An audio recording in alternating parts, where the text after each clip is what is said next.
ces questions-là, elles rejoignent en fait en termes de typologie toutes les autres typologies qu'on vient de voir, qui est raison d'études et autres, mais ce sont généralement des gens qui vont fuir, en fait, qui vont quitter leur pays parce que la misère, parce que difficultés politiques, etc., et qui vont, au risque, au péril de leur vie, prendre des bateaux et puis faire la traversée de la Méditerranée en essayant de chercher un avenir meilleur. Mais cette forme d'immigration nouvelle, clandestine, elle laisse aussi un certain nombre d'interrogations sur ce que nous-mêmes, en tant qu'Africains, et cette fois-ci c'est un appel au niveau de nos dirigeants en Afrique, c'est un aveu d'échec en fait, que de voir des enfants ressortissants de nos États qui quittent nos pays, tout simplement parce que nous avons échoué dans la gestion de nos pays et qui acceptent qui prennent le risque finalement de sacrifier leur vie pour traverser des océans, la mer, au péril de leur vie en fait, et rejoindre un avenir meilleur. Ça laisse penser en fait que nos dirigeants, en tout cas pour la plupart des pays d'où sont originaires ces personnes qui meurent dans la Méditerranée, c'est un réel aveu d'échec dans nos politiques publiques qui sont mises en place dans nos différents pays. Nous sommes un continent où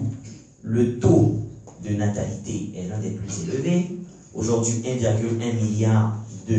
d'habitants sur le continent africain. Nous sommes le pays qui, avec un taux de natalité aussi élevé, une population en nette croissance, avec une jeunesse assez dynamique,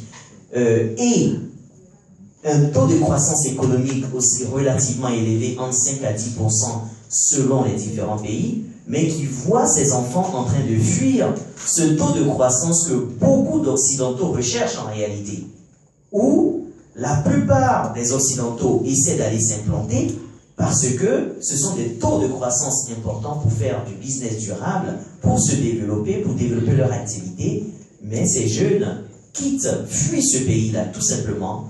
parce qu'il y a une mauvaise redistribution des richesses, c'est-à-dire que les populations ont du mal à ressentir ces effets de croissance, alors que vous avez la croissance effective, mais qui ne redescend pas jusqu'aux populations, créant ainsi un taux de chômage élevé dans la plupart des pays africains, créant ainsi une sorte de précarité au niveau de l'emploi, créant également des questions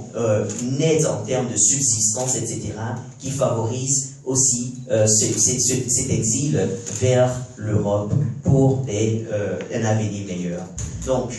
double enjeu, à la fois une migration qu'il faut relativiser en nombre, parce que certes importante, mais dont il faut relativiser, une migration, on verra un peu peut-être dans les autres interventions, qui apporte forcément et beaucoup, substantiellement, dans les pays d'accueil, mais un phénomène migratoire qui démontre également l'échec d'un certain nombre de politiques publiques pratiquées dans nos pays africains. Si je m'arrêterai sur ces propos. Je vous remercie.